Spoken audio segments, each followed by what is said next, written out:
The invasion of Rügen of 22 to 24 September 1678 was a military operation in the Swedish-Brandenburg War, or Scanian War, that ended with the annexation of the Swedish-ruled island of Rügen by the Allies, Brandenburg-Prussia and Denmark. The operation was a prelude to the long-planned Siege of Stralsund that followed shortly thereafter. Background: the first invasion of Rügen in this war took place on the 17th of September 1677, when the Danes landed and succeeded after the Battle of Bergen, in expelling the Swedes from the entire island. Soon after, the Swedes under the command of Field Marshal Otto Wilhelm von Königsmarck began moves to recapture the island, which proved successful when they won the Battle of Warsaw on the 18th of January 1678. The island was not safe for long in spite of the Swedish victory, mainly because the Danes made several raids on Rügen over the summer. The possession of the island of Rügen was strategically important for both warring parties,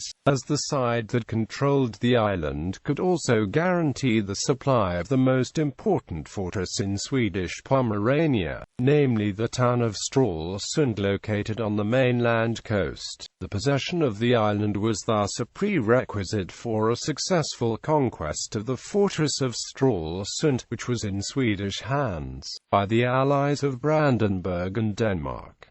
Invasion of Rügen. Denmark made a total of 27 warships available for the invasion, whose task was to protect the landing. In addition, Brandenburg had 10 warships at their disposal, 7 of which were ships hired from Benjamin Raoul and 3 ships were provided by the Prince-Elector himself. A Brandenburg army had been standing by in Pomerania since mid-July 1678.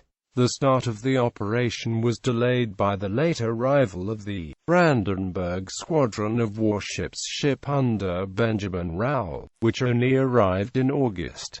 In addition, Brandenburg required a lot of time to put together the required transport vessels. The transport fleet consisted of 210 large and 140 smaller ships. Command of the navy was assumed by the Danish Lieutenant Admiral General Niels Juel. The transport fleet was commanded by Admiral Cornelis Tromp. The command of the invasion force, the Brandenburg Corps, was held by General Field Marshal Derfelinger. The Brandenburg landing force had a strength of 1,440 cuirassiers, 300 dragoons and 5,500 infantry, a total of 7,240 men altogether. The Corps also had some field artillery. 4 6-pounders and 14 3-pounders served by 76 men. The strength of the Danish landing force was 1,800 men. The fleet assembled on the Stubber bank in the Bay of Greifswald. The operational plan envisaged for a landing of the Danes in the north of the island, and the Brandenburg troops to the south of the island, so as to fragment the limited number of Swedish forces. The Brandenburg Navy, under the command of the Elector Frederick William, weighed anchor on the 22nd of September, in order to leave the Swedes as long as possible in the dark as to the landing site. The plan was to allow the fleet to turn around at Pomerania and, from there, to change course to a northeasterly direction toward Putbus, where the troops would go ashore. When the fleet arrived, however, at Pomerania, the wind shifted to the northeast.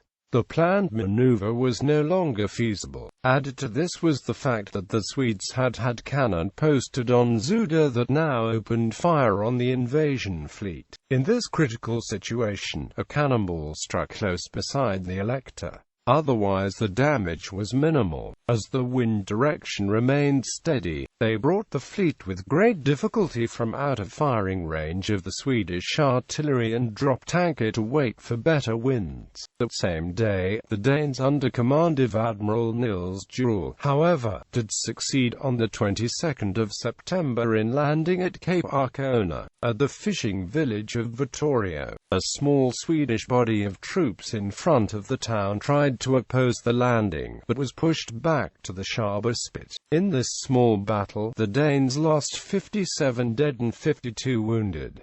Swedish losses were higher. The Danes then barricaded themselves at the entrance of the narrow spit of Scharbe. When the Swedish Field Marshal Königsmark learned of the Danish landing, he ordered the immediate withdrawal of his troops. Were now in a hopeless situation to Altafar. The Elector, becoming impatient because of the Danish landing, ordered his troops to land at the nearest point, since based on his understanding, he feared that Sweden would concentrate their attack on the Danes. Thus, the Brandenburg force advanced overland to a point near Neukamp on the 23rd of September 1678.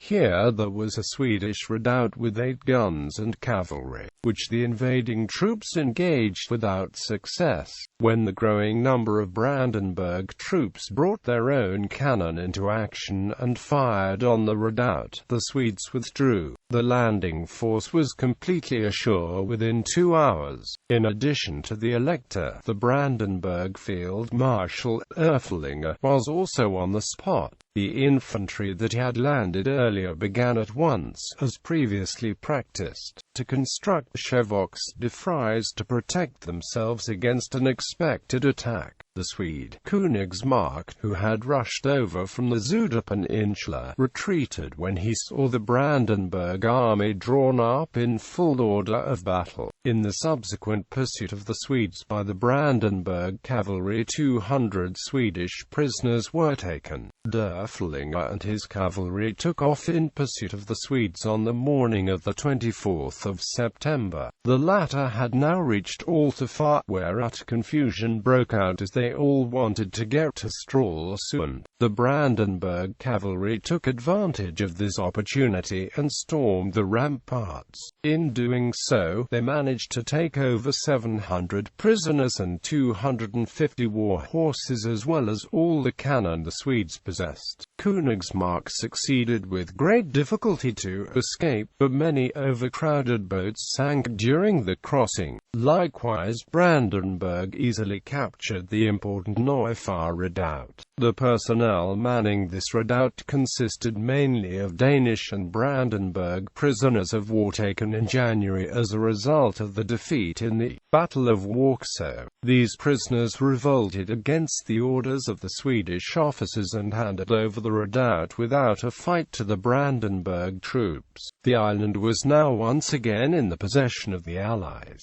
Consequences of the invasion. With the conquest of the island, the military fate of the Swedish fortress of Stralsund, now besieged by Brandenburg troops, was sealed. While Danish troops remained on the island, Brandenburg forces returned to the mainland to take part in the Siege of Stralsund. The Allies captured the fort after a heavy bombardment.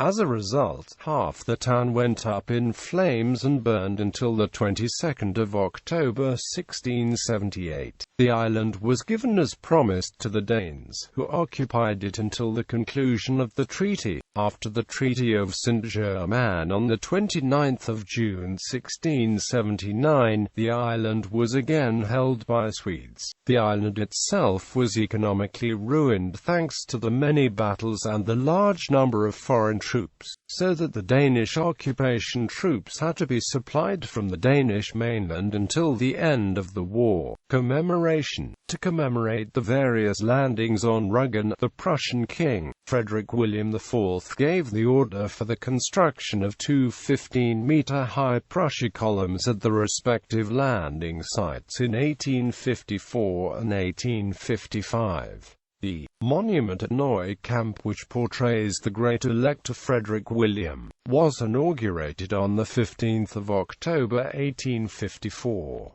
These columns were also intended to demonstrate the power of Prussia's claim over the southern Baltic.